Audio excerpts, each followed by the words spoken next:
What's up, everyone? Welcome back to the Jordan Davis Podcast. I am your host, Jordan Davis. I hope you're having an awesome, wonderful day. Today is Obi Wan Day. Well, technically, it's tomorrow, but it comes out around midnight. So I'm going to say today is the preview of Obi Wan Episode 4.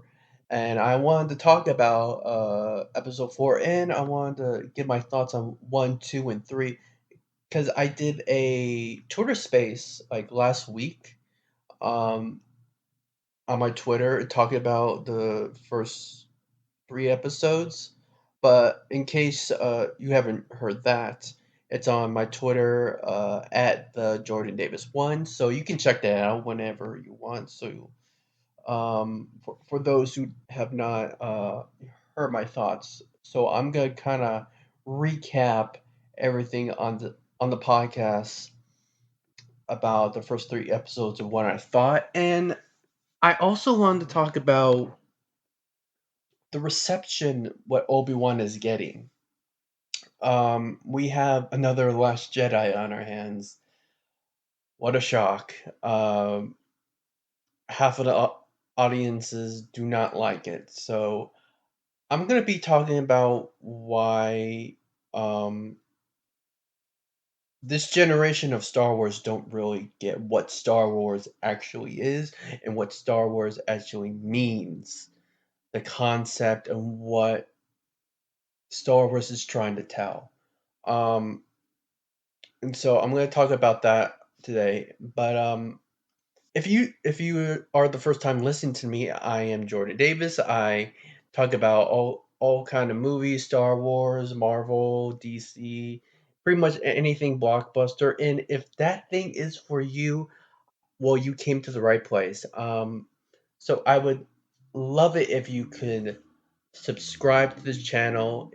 If you like this kind of thing, subscribe, like, and even love to hear your comments below about what I'm about to talk about Obi Wan, the first three episodes. I'd love to know what you think about it, and all the topics I'm about to talk today.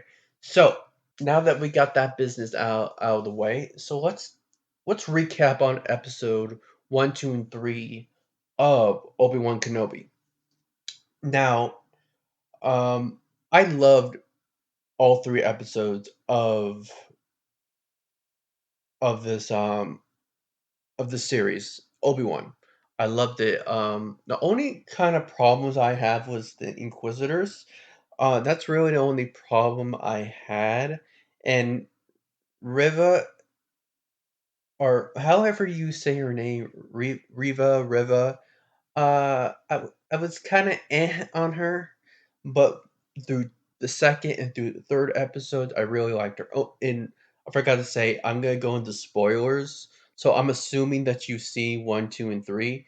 So this is just a big neon sign saying there will be spoilers, there will be discussion of spoilers. So if you have not seen the series, I would kind of tell you watch the series and come back.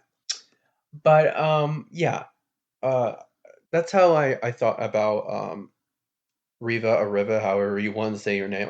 I'm gonna call her Riva.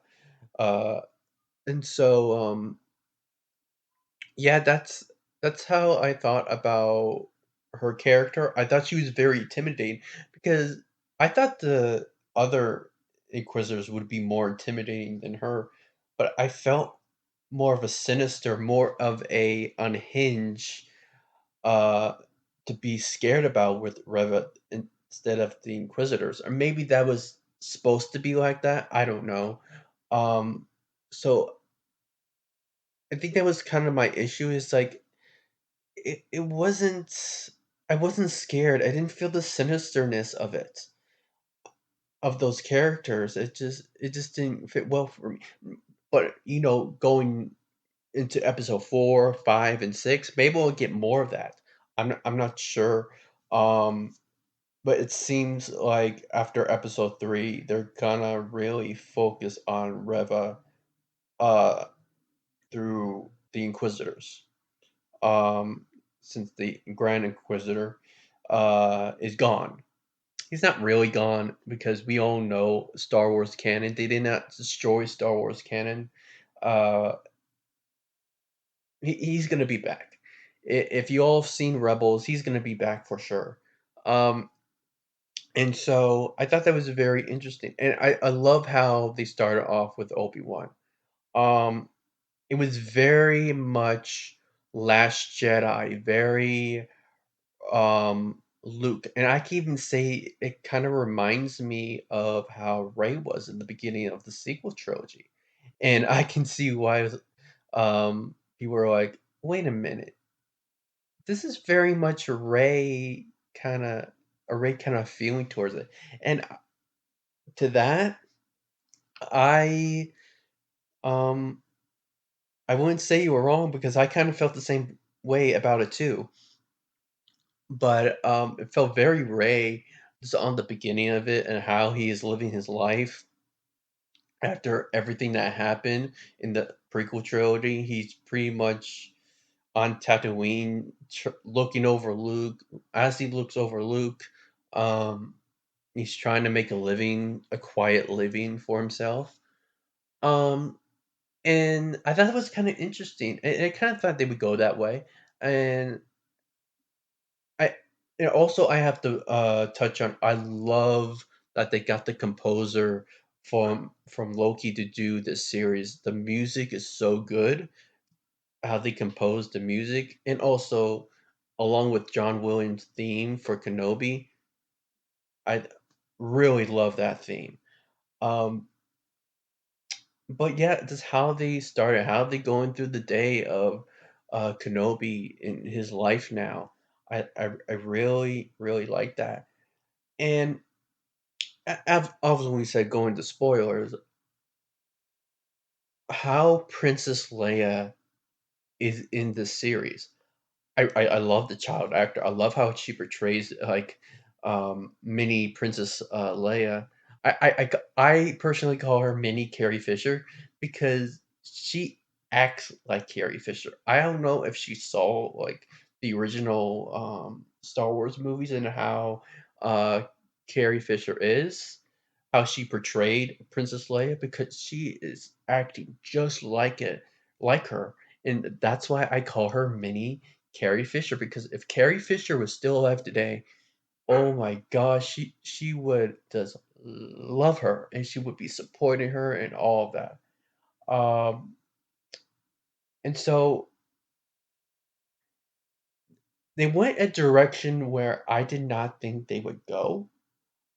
Using um using Princess Leia in the show so much, but it kind of makes sense because in the original Star Wars movie, A New Hope, she says, uh, Obi Wan Kenobi, you are my only hope.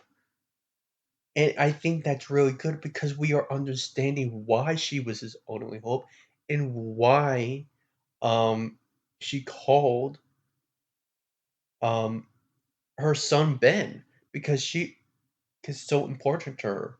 And I think we're going to see that throughout the latter half of the four, five, six um, episodes of the remaining of this trilogy because we're going to see just how much Obi Wan Kenobi saved her life and just was her only hope and had such a great, you know, thing about Obi Wan that she called her own son Ben. I think that's going to be very touching, and I'm going to be real excited how they tell that story. Um, because the Obi Wan and Leia scenes are just so good, and those are one of the best scenes. I think between those scenes between like Obi Wan and little Princess Leia and the Vader scenes are really the highlight right now for me in this show. And I also have to point out um, that looking at the series, no matter how you look at it, how the series ends, and however it concludes, if it really is a limited series or it goes into a second season. Like there's some rumors out there it might go into season 2. Who knows? I don't know.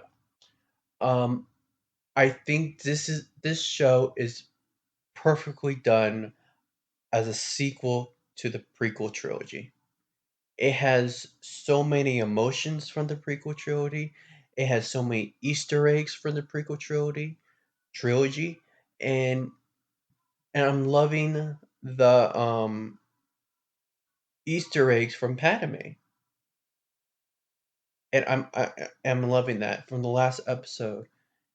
I'm loving that we get some more Easter eggs because we need more, more of Padme in in more of Star Wars because she is so important. She is the mother of the Skywalkers, right? We need more of that.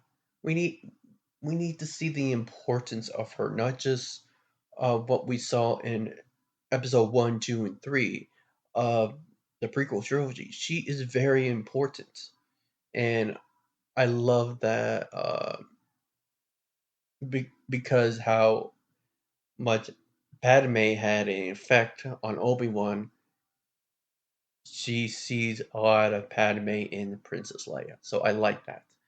Um, and so, like I said, no matter how this ends, it's truly gonna be a successor. It's truly gonna give homage um to the prequel trilogy, and it's doing a terrific job in that. And and no matter how it ends for right now, how I'm seeing it, it's a terrific. Um, you can say it's another chapter in in the prequel trilogy. It could be like an epilogue to the prequel trilogy, or however you want to put it. It adds extra layers to uh, the prequel trilogy that is so rich already. From my point of view, I really do like the prequels.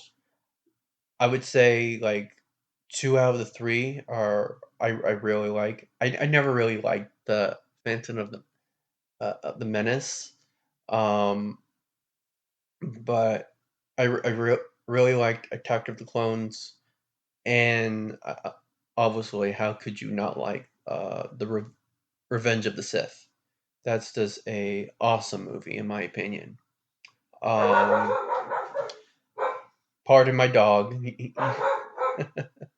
Apparently he agrees too. Um, so yeah, so he's gonna be barking. So yeah, that's what I really thought about the first three episodes. It was really good, and really the only really problem I had was the Inquisitors. That's really the only problem I had. I think everything else, from the Vader and from the fight you got in episode 3 of Obi-Wan, really awesome. Um and I can't wait for episode 4 because how it ends in episode 3 going to episode 4, I kind of wonder if we're going to get a flashback. I kind of wonder if they're going to add more to what happened to the Clone Wars, in like some new scenes with Anakin and Obi-Wan that we never saw. Maybe they add more of that. Like maybe we get like a good like um Anakin and Obi-Wan kind of interaction in a flashback. So that's that's what I would um maybe we can see that, and that would be cool. I think for like Anakin fans and from the whole Clone Wars era, just how much their bond was so tight as brothers. I think that would be really, really cool to maybe see, if they do that, because I would love them to use like more Hayden. I know he's in the costume, and maybe he's gonna like we're gonna see like in all the makeup, he like his mask comes off with the second fight of Obi Wan, because there's gonna be a second fight. Like part of his mask is off, and you can see the face, and then you can see like Hayden's acting without, you know, the Darth Maul voice, or not Darth Maul, Darth Vader. Um, so hopefully, maybe we can see that, but hopefully we can get like a good scene in a flashback with Hayden Christensen as um, Anakin Skywalker. I think that would be really cool. But yeah, I think my excitement's very high in episode four. I I can see it if there was a flashback, a good heavy flashback episode. Um, but I mean, really, we'll see what they do with Reva and Princess Leia and Obi Wan. Um, if we're gonna have more Darth Vader in this episode, so it's gonna be very interesting to see. And I'm very excited for it. So, tell me, what do you all think? What do you expect from episode four of Obi Wan? Um, and so that should be very interesting to see, uh, or hear your comments and where it can go. And I also want to know, like I said, what are your comments on episode one, two, and three of Obi Wan? Have you liked it? Have you not liked it? Are you mixed in the middle? So I would love to hear from you. Um, and so yeah, and going on to the last topic, like I said, I wanted to talk about the reception that Obi Wan is getting. Um, here's the thing that I'm looking a lot at what Disney Star Wars is dealing with. Um, as we all know, the reception of Last Jedi was very crazy, very toxic, and it kind of messed up Star Wars as a fandom. I'm not saying this, the Star Wars fandom was good in any way. It's in many ways it can be the worst fandom out there. Um, but I kind of see this generation of fandom for Star Wars not really understanding what Star Wars actually is. Like, I get it, you fall in love with the lightsabers. Yes, the the starship pilot battles in space. Um, the Jedi, the all of that with the whole using of the Force. But at the end of the day, that's not what Star Wars is. Um, to me, maybe this is just me. Maybe I am the only one that feels this way. Um, Star Wars is heavily inspired by the hero's journey. Joseph Campbell's A Thousand Faces. The hero's journey has many faces and becomes in different forms. There's a heroine's journey. There's a hero's journey. There's many journeys that our heroes go through, and there's many there's many heroes, mentors, and the journeys that they go through. Heroes, the many journeys that they go through in life, and I kind of I'm kind of disturbed that like they expect the heroes to be perfect. They expect to have no faults. And here's the thing. A perfect hero is not a hero. Isn't That's not how you learn to be a hero.